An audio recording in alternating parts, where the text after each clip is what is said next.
이 복된 시간에 주신 하나님의 말씀은 사무엘상 25장 18절에서 31절 말씀입니다. 구약성경 452면입니다. 사무엘상 25장 18절에서 31절 말씀입니다. 우리 한 절씩 교독하겠습니다. 아비가일이 급히 떡 200덩이와 포도주 2가죽 부대와 잡아서 요리한 양 5마리와 볶은 곡식 5세아와 건포도 100송이와 무화과 뭉치 200개를 가져다가 나귀들에게 싣고 소년들에게 이르되 나를 앞서가라, 나는 너희 뒤에 가리라 하고 그의 남편 나발에게는 말하지 아니하리라. 아비가일이 나귀를 타고 산 호젓한 곳을 따라 내려가더니 다윗과 그의 사람들이 자기에게로 마주 내려오는 것을 만났니라. 다윗이 이미 말하기를 내가 이 자의 소유물을 광야에서 지켜 그 모든 것을 하나도 손실이 없게 한 것이 진실로 허사라. 그가 악으로 나의 선을 갚는도다. 내가 그에게 속한 모든 남자 가운데 한 사람이라도 아침까지 남겨두면 하나님은 다윗에게 벌을 내리시고 또 내리시기를 원하노라 하였더라. 아비가일이 다윗을 보고 급히 나귀에 내려 다윗 앞에 엎드려 그의 얼굴을 땅에 대니라. 그가 다윗의 발에 엎드려 이르되 내 주여 원하건대 이 죄악을 나 곧 내게로 돌리시고 여종에게 주의 귀에 말하게 하시고 이 여종의 말을 들으소서. 원하옵나니 내 주는 이 불량한 사람 나발을 게으치 마옵소서. 그의 이름이 그에게 적당하니 그의 이름이 나발이라. 그는 미련한 자니이다. 여종은 내 주께서 보내신 소년들을 보지 못하였나이다. 내 주여 여호와께서 살아계심을 두고 맹세하노니 내 주도 살아계시거니와 내 주의 손으로 피를 흘려 친히 보복하시는 일을 여호와께서 막으셨으니 내 주의 원수들과 내 주를 해하려 하는 자들은 나발과 같이 되기를 원하나이다. 여종이 내 주께 가져온 이 예물을 내 주를 따르는 이 소년들에게 주게 하시고 주의 여종의 허물을 용서하여 주옵소서. 여호와께서 반드시 내 주를 위하여 든든한 집을 세우시리니 이는 내 주께서 여호와의 싸움을 싸우심이요 내 주의 일생에 내 주에게서 악한 일을 찾을 수 없음이니이다. 사람이 일어나서 내 주를 쫓아 내 주의 생명을 찾을지라도 내 주의 생명은 내 주의 하나님 여호와 함께 생명싸개 속에 쌓였을 것이요 내 주의 원수들의 생명은 물매를 던지듯 여호와께서 그것을 던지시리이다. 여호와께서 내 주에 대하여 하신 말씀대로 모든 선을 내 주에게 행하사 내 주를 이스라엘의 지도자로 세우실 때에 내 주께서 무죄한 피를 흘리셨다든지 내 주께서 친히 보복하셨다든지 함으로 말미암아 슬퍼하실 것도 없고 내 주의 마음에 걸리는 것도 없으시니 다만 여호와께서 내 주를 후대하실 때에 원하건대 내 주의 여종을 생각하소서 하니라. 아멘. 지혜로운 여인 아비가일이라는 제목으로 말씀을 나누고자 합니다. 오늘 본문은 위기의 순간에 지혜롭게 대응한 아비가일이 등장하죠. 아비가일은 남편인 나발의 어리석음과 그로 인해 발생된 다윗과의 갈등 속에서 문제를 해결하는 모습을 보여주고 있습니다. 우리의 삶에도 갈등과 어려움은 늘 찾아오고 있습니다. 이러한 상황을 어떻게 하면 지혜롭게 해결할 수 있는지 오늘 본문을 통해서 우리가 찾아볼 수 있기를 바랍니다. 우리는 종종 불합리하고 납득하기 어려운 상황에 직면할 때가 있죠. 이러한 일을 당할 때 때로는 너무나도 당황한 나머지 아무 대처도 못하고 그냥 얼음처럼 멈춰 있을 때가 있습니다. 또는 반대로 욱하게 되어 더 안 좋은 상황을 만들어버리기도 하죠. 우리가 어떻게 반응하느냐에 따라서 서로 다른 결과를 가져다 줍니다.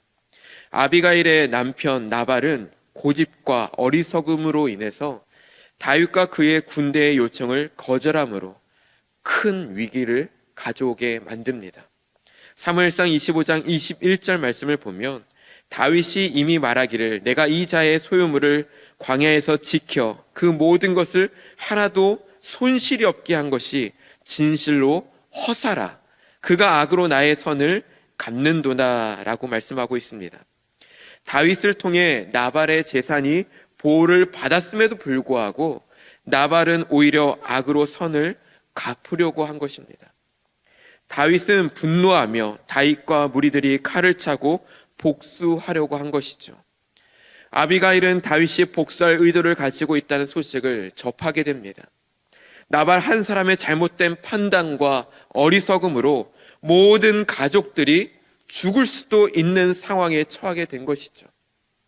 나발은 나발의 이름이라는 이름 뜻처럼 어리석은 자였습니다. 무례하고 이기적인 태도는 문제를 해결하는데 전혀 도움이 되어지지 않습니다. 이러한 태도는 심각한 갈등만 불러오죠. 여러분은 문제가 발생하면 주로 어떻게 대처를 합니까? 문제를 더 키웁니까? 아니면 문제를 잘 해결하고 있습니까? 잠언 12장 15절 말씀을 보면 미련한 자는 자기 행위를 바른 줄로 여기나 지혜로운 자는 권고를 듣느니라 라고 말씀하고 있습니다. 미련한 자는 어리석은 자는 자기가 뭘 잘못했는지를 알지를 못해요. 무슨 실수를 했는지 깨닫지 못합니다. 다른 사람의 조언도 들으려고 하지 않아요. 자기 안에서 문제를 찾기보다 남에게서 문제를 찾으려고 하니 원만하게 문제가 해결되지 않는 것이죠. 그러나 성경은 지혜로운 자는 상대방의 권면을 귀담아 듣는다라고 말씀하고 있습니다. 이 모습을 아비가일의 모습을 통해 발견할 수가 있어요.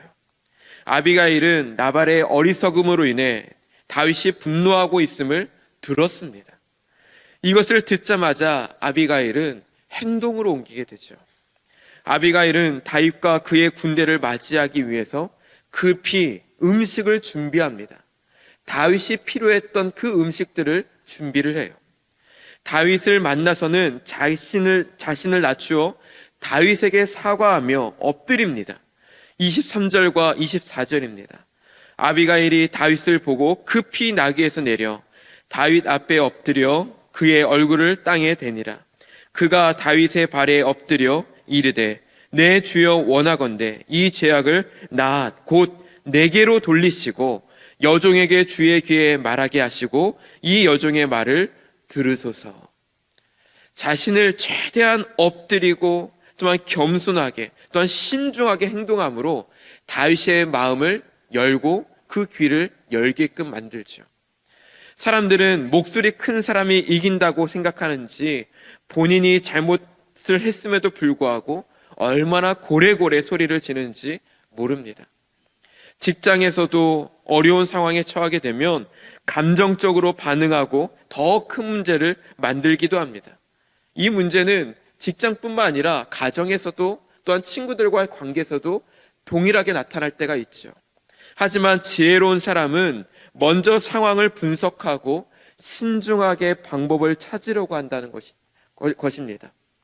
아비가일도 단순히 문제를 회피하는 것이 아니라 문제의 본질을 인식하고 해결하는 모습을 찾아볼 수가 있습니다. 잠언 3장 5절과 6절 말씀입니다.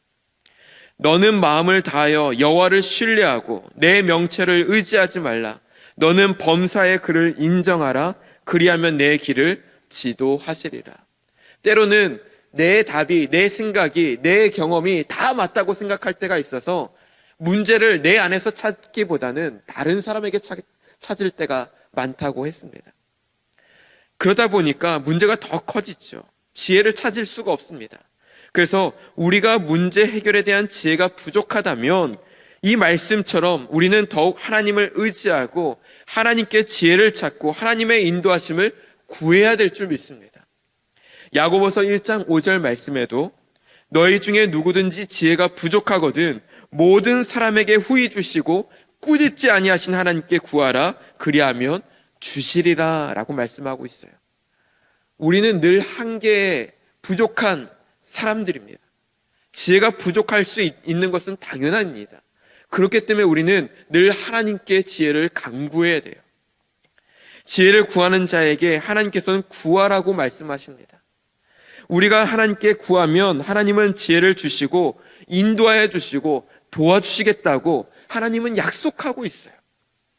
문제의 갈등이 생길 때 감정을 앞세우지 말고 하나님의 지혜를 구하며 겸손하게 문제를 해결할 마음을 구할 수 있는 저와 여러분들이 되어지기를 소망합니다. 결국 아비가일의 지혜로운 말과 태도로 다윗은 자신의 분노를 다스리고 하나님의 뜻을 따르기로 선택을 합니다. 문제가 원만하게 풀려진 것을 보게 되죠. 또한 다윗은 아비가일의 겸손과 지혜를 칭찬하면서 그녀를 축복합니다. 아비가일의 지혜로움은 단순히 사람과의 갈등만 해결한 것이 아니라 하나님의 뜻을 이루는 중요한 역할을 한 것입니다. 사랑하는 여러분, 우리 주변에 사람들과의 관계가 있다면 언제든지 갈등은 일어날 수가 있습니다. 다락방 안에서도 또한 교회 안에서도 봉사를 하면서 주의 일을 하는 그 봉사를 하면서도 우리는 갈등과 또한 사람들과 관계에 있어서 불편함이 일어날 수도 있습니다. 그때에 우리가 너무나도 인간적인 마음으로 욱할 것이 아니라 성급하게 그 갈등을 헤쳐나가려고 하는 것이 아니라 한 걸음 뒤로 물러서 그 갈등의 문제를 신중하게 살피며 하나님께 지혜를 구할 수 있는 여러분들이, 저와 여러분들이 되어질 수 있기를 소망합니다. 내 주변의 사람과의 갈등으로 인한 문제를 기도의 제목으로 가져오신 분들이 혹시 계십니까? 오늘 말씀을 묵상하며 그리고 기도함으로 당한 어려움들을 지혜롭게 해결해 나갈 수 있기를 소망합니다. 잠언 16장 3절 말씀에 너의 행사를 여호와께 맡기라 그리하면 내가 경영하는 것이 이루어지리라 라고 말씀하고 있습니다. 눈앞에 처한 어려움들이 당장 내가 해결할 수 없는 일처럼 보일지라도 모든 일을 하나님께 맡기고 겸손과 지혜로 문제를 해결해 나갈 때 하나님께서 풀어가시는 것을 보게 될 줄 믿습니다. 말씀을 맺겠습니다. 아비가일이 지혜로운 것은 하나님의 지혜를 구하며 겸손하게 그 문제를 바라보았기 때문입니다. 우리의 삶에 찾아오는 수많은 갈등과 위기를 만날 때에 한 걸음 뒤로 물러서 하나님의 지혜를 구하며 당면한 문제를 지혜롭게 해결해 나갈 수 있기를 바랍니다. 우리 기도하겠습니다. 사랑의 하나님 아버지, 어려움을 당한 성도들을 도와주시사 지혜와 명철과 총명으로 문제를 해결해 나갈 때 통찰력과 하나님의 도우심이 있게 하여 주옵소서. 또한 환우들을 살피시사 강건케 하여 주시고 경제적인 어려움이 있는 성도들을 살피시사 필요한 물질들을 채워주시며 문제를 해결할 방법이 보이지 않는 자에게는 길을 열어 주시옵소서. 오늘도 하나님의 일하심을 보게 하여 주실 줄 믿사오며 예수 그리스도의 이름으로 기도드립니다. 아멘.